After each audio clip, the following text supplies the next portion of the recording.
Good afternoon, children. This is my second video on lesson number 8, digestion and absorption.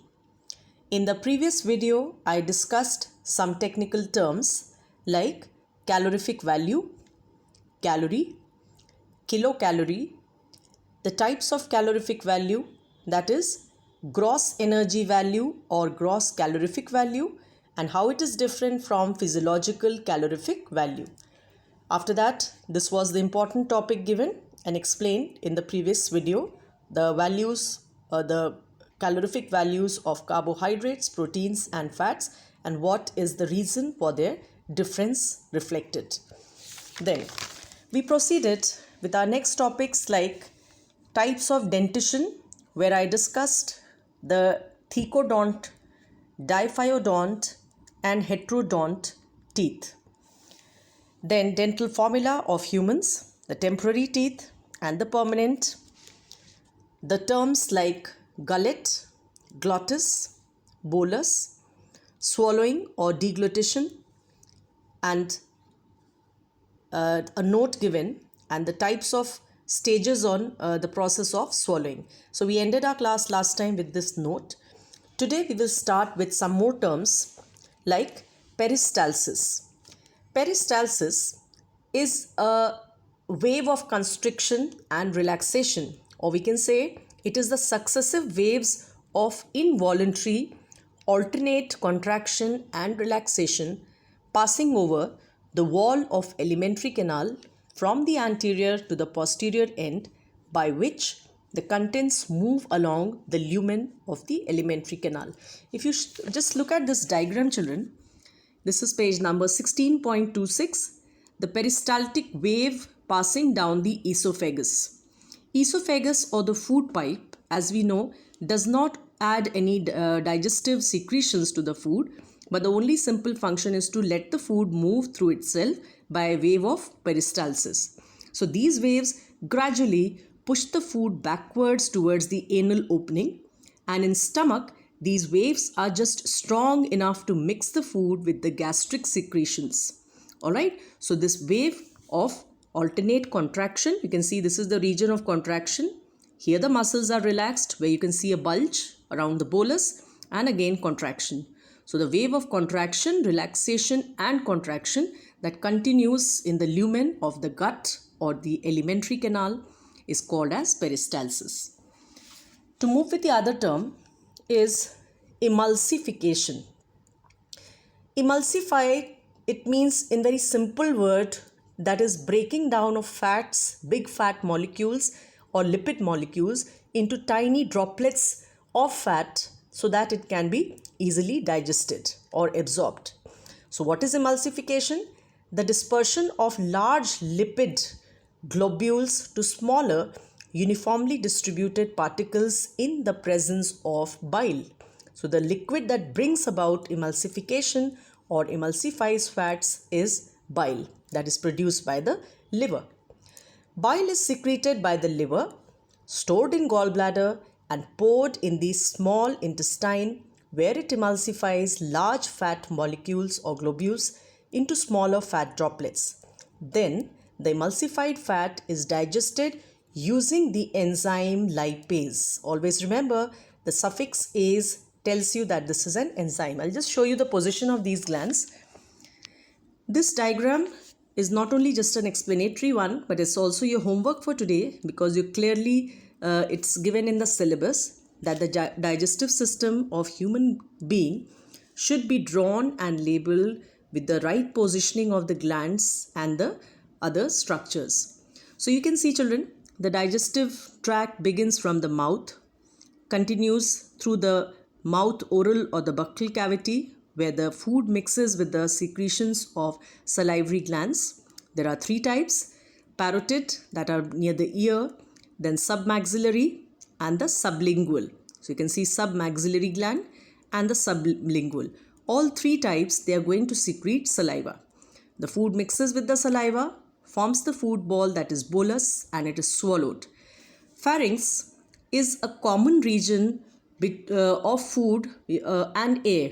That means a small region where air is also present and the food is also present. and from here the two roads they will divide. One road leads only to the stomach, taking the food. The other, that is exclusively for the air molecules towards the lungs. So that air passage is called trachea. That's another system called as the respiratory, whereas the food digestive system is through the esophagus. Then comes the positioning of the muscular diaphragm, which pushes up or pulls down. And below this begins the abdominal cavity, that is the stomach, right? Around this is the largest gland of our body called as liver. Just below the liver, if you see children, there's a tiny gland called as the gallbladder, a tiny organ, we can say gallbladder. So liver secretes bile, but this bile is stored in the gallbladder. It's got only the function of storage. And through the duct, as the bile descends down, it is meeting into this U of the duodenum of the small intestine. There's a pancreatic gland over here. So the duct that is opening in the small intestine will carry the secretions from the liver, that is bile, and from the pancreas, that is the pancreatic juice, together. So this is the reason why we call it as the common bile duct, right? Because it is mixing along with the pancreatic duct. Then comes the region of the small intestine. You can see highly coiled structure, this one, and it is divided into three regions, we can say. Duodenum was this U, then comes the jejunum and the ileum. So duodenum, jejunum and ileum. Just now I am only telling you the labelings, children, and the positioning details I will explain in the next videos. Alright, then coming next is the finishing point of the small intestine somewhere here, which mixes or joins up with the large intestine. This is called small, children. Reason, because the lumen is small, or this diameter is small, but the length is very long, right? Compared to the large intestine, where the diameter is large but the length is smaller than the small intestine. At the junction of small and large intestine, there's a blind pouch-like segment, we can say, a structure called the vermiform appendix. And this has three arms. Further, the cecum is a small region over here. Comes colon, the longest part, ascending colon, transverse colon, and the descending colon, which finally ends up in a small region called as rectum and the anus. So this diagram I am giving you as a homework for today. Please practice and draw and label the same very nicely and effectively, right? So we were talking of emulsification. Emulsification is brought by this bile that is secreted by the liver, right? And it is poured in the duodenum of the small intestine. And when it is poured, whatever lipid granules, or let's say the fat molecules are here, will be broken down or emulsified into tiny droplets. And who is breaking this down? It is the enzyme called as lipase. So this process of breaking down is called as emulsification. Moving next is the third topic for today. And the topic is disorders of digestive system, right? So topic wise, children, I am covering, right? So please make sure that you're copying the things, because in 5 to 6 videos a chapter usually gets over, right? So topic wise I am assembling the things as per your need and syllabus. So next topic for today, the third topic, is disorders of digestive system. Now there are basically two types of disorders: nutritional disorders and digestive disorders. Nutritional disorders, you can say, they revolve around the deficiency diseases. Deficiency diseases like protein malnutrition. Mal, the word means bad. So when there's a protein deficiency in our body shows some symptoms, right? Under this we have the disease called Kwashiorkor. Then PEM, which means protein energy malnutrition. Here it's only deficiency of protein, so protein malnutrition. But here protein plus carbohydrate deficiency, that is energy deficiency, so marasmus. Third is vitamin deficiency, and fourth is mineral deficiency. So in your course, children, you have to study Kwashiorkor and marasmus in detail. Alright. Similarly, when you come next to the digestive disorders, in your textbook, I'll just show you. This is given at page number here 16.39. There are 6 of them given, but you have only 5 in your course, and that is what the 6th one I have crossed. Jaundice you have to study, constipation, diarrhea, vomiting, indigestion. Nausea you don't have to. So let us start one by one, children. First we'll start today with protein, that is protein malnutrition, kwashiorkor and marasmus. Before I explain this, children, I like to show you the picture of 2 children depicting the disease. This is given in your textbook 16.38. This is a child suffering from kwashiorkor. That is a child who is only deficient in proteins. Whereas this child, the condition looks even worse, is hit by marasmus because of protein plus carbohydrate deficiency. So you can see that this is more severe as compared to this. So let us begin with what happens in the details.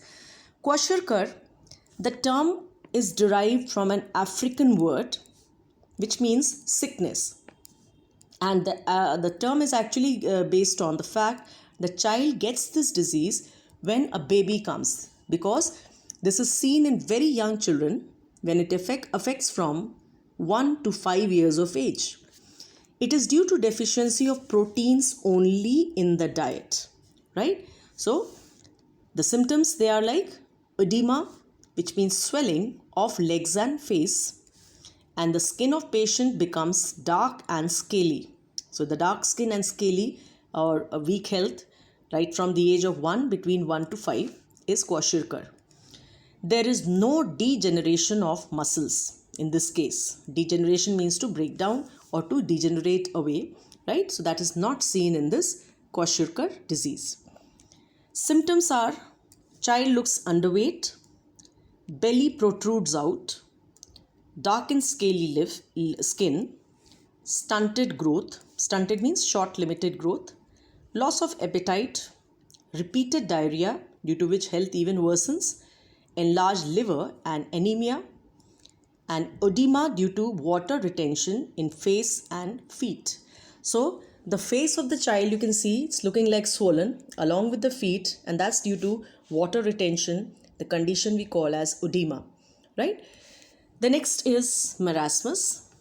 This affects children up to 1 year of age. So this is even younger children, the marasmus, and this is due to deficiency of proteins, carbohydrates and fats in the diet. So you must know, children, proteins, they are the body building foods, whereas carbohydrates and fats both give you energy. And just to tell you, fats give you double the amount of energy than carbohydrates. So when it is deficiency of all 3 of them, the child is hit below 1 year of age by marasmus. And the significant difference is that here there is no edema or no swelling of hands and feet, no darkening of skin, and degeneration of muscles with body becoming very weak. Another difference. Here there was no degeneration, but here there is a degeneration or breakdown of some muscles. Marasmus actually means, it's a Greek word, marasmos, which means to waste away, because the muscles, they are being degenerated and the body becomes gradually weak and weak day by day. Symptoms: less body weight, degeneration leading to weak body, skin becomes loosely folded, thin face, thinning of hands and limbs, thinning of limbs that includes both hands and legs, retarded physical and mental growth, that means abnormal physical and mental growth, and ribs becoming prominent. So look at the diagram, children. Once again, prominent ribs can be seen, which were not over here.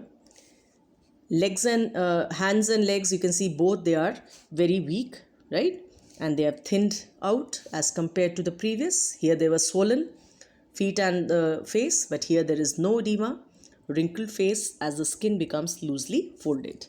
So this is the disorder due to deficiency diseases of protein, and then protein, carbohydrates and fats, that is marasmus. Coming to the next is digestive disorders. All right, in digestive we'll talk about all 5 of them one by one. Some things I have written extra, that the ones are given in your textbook, they were really less, so I have written slightly a little more. So I'll explain this now. the first digestive disorder is jaundice. Jaundice is, yes, a commonly heard disease. I'm sure you heard it sometime or the other. But in this, children, what happens is the presence of jaundice, it shows a symptom that indicates a serious disease, right? The characteristics that can be seen in patients are yellow pigmentation of skin. Any skin of a patient of jaundice looks like yellow, and the sclera of the eye, that is the layer of the eye, and this yellow symptom is due to the pigment called bilirubin. Excess bilirubin concentration is seen in the blood. Now, what is bilirubin, children? It is the pigment, yellow in color, which is normally produced where? In the spleen. So, bilirubin is a yellow pigment, I'll write over here, present in the bile. How does it form? It is formed by the breakdown of red blood cells that are old or damaged. So old RBCs or damaged RBCs, they break down in the spleen to form this bilirubin, right? So normally what happens, this is the course in a healthy body. Till here, things are happening in a healthy body, all right? So normally what happens is, this goes on as a breakdown, bilirubin is produced, and then it is removed normally by the liver, right, and discharged as bile to help in digestion, right? So this is the normal thing happening. But sometimes what happens that in the disease, an abnormal excess of bilirubin is seen.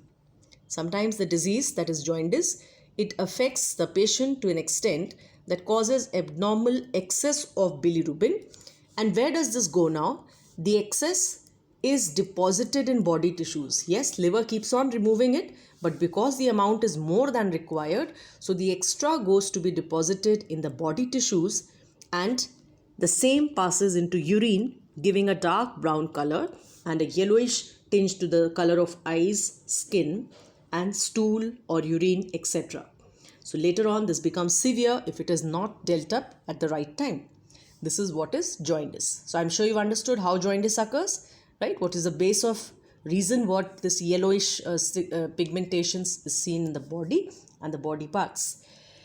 Now basically this is what is not in your textbook, children, but this is extra, so kindly write this down carefully. Jaundice is caused by different disorders, right? And there are basically three categories of jaundice that are recognized. First is what we call as prehepatic jaundice or hemolysis. Second is hepatic jaundice. Third is extrahepatic jaundice, right? So prehepatic means what?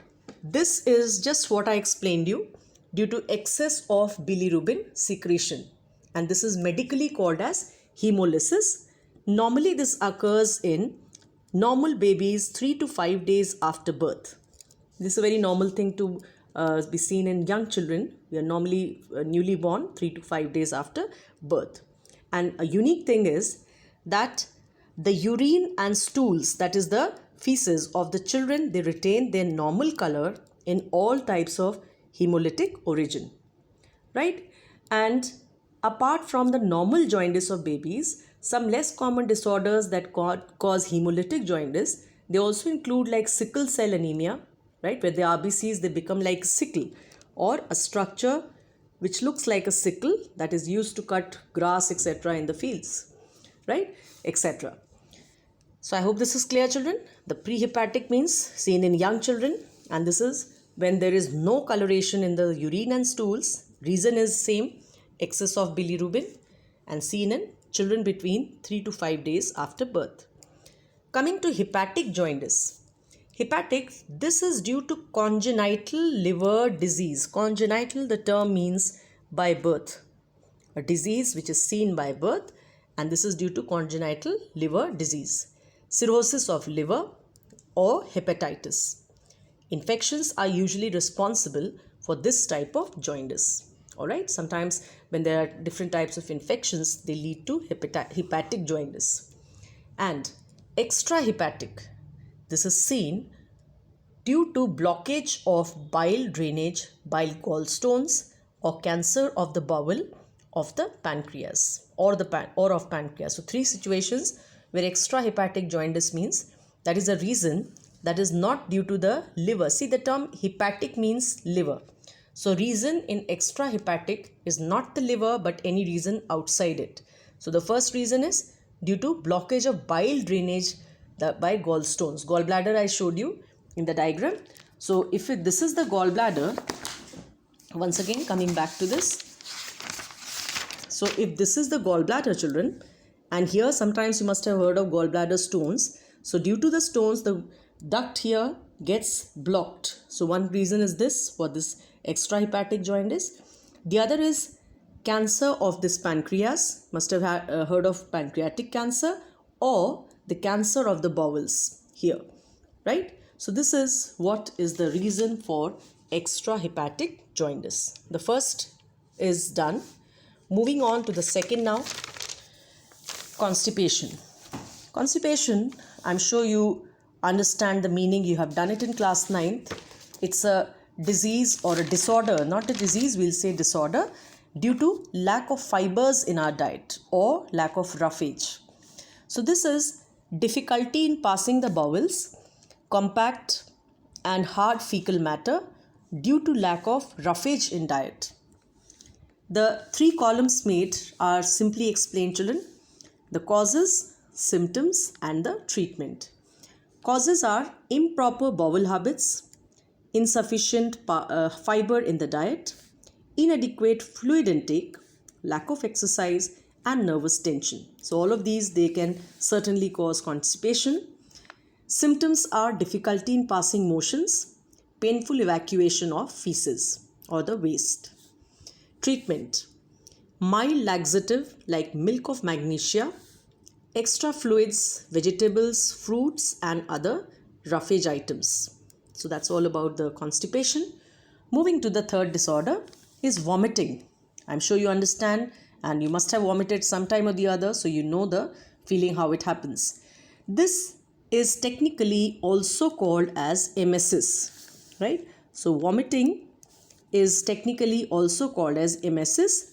Causes, there are a variety of reasons: eating contaminated or dirty food, disorders of digestive tract, traveling sickness, could be a travel by car, air or sea, nausea or a feeling of giddiness or unpleasant feeling, that is often the reason to lead to emesis. Symptoms: throwing out of food from the stomach through the mouth.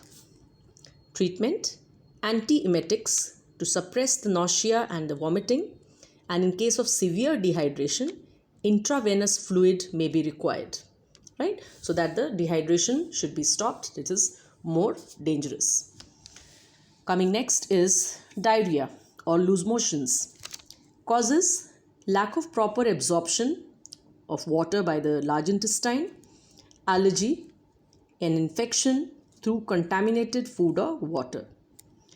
Symptoms: frequent and excessive discharge of liquid or semi-solid feces, accompanied with abdominal pain and discomfort. The greatest danger is excessive loss of water in the form of dehydration in this disorder called diarrhea. So ORS, if you have heard, children, oral rehydrating solution, is usually administered, in which supplements the electrolytes etc. that are lost from the body. Treatment: replacement of fluids and electrolytes lost through the bowels is more important than medicines. So medicines are of less importance than the replacement by electrolytes, particularly in infants and weak elderly people.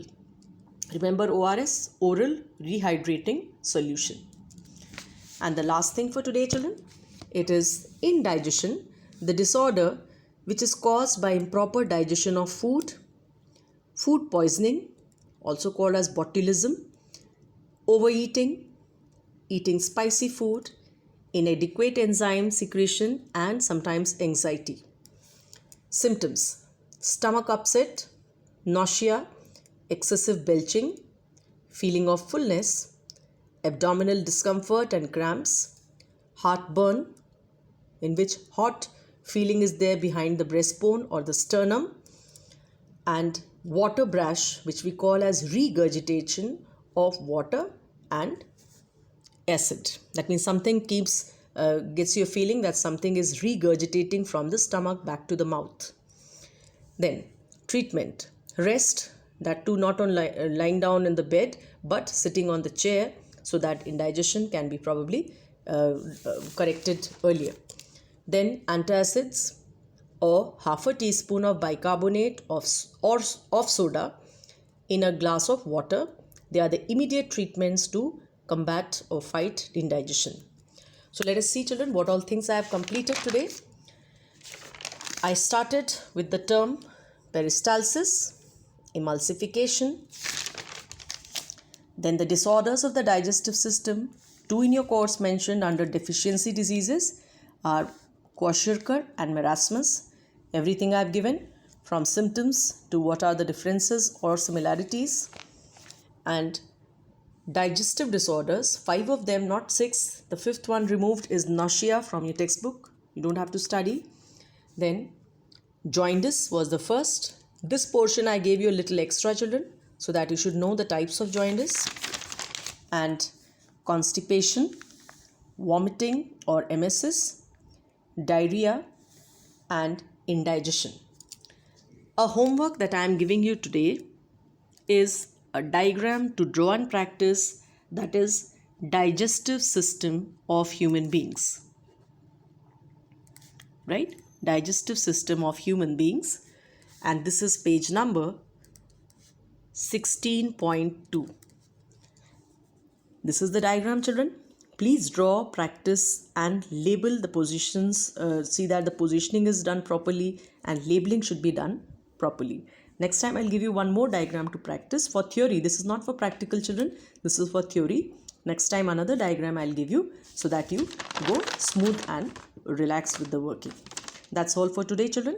Any queries, feel free to ask. And today I'll be making a group on WhatsApp also, so that you can be more in touch with us with your queries, related questions, etc. Thank you.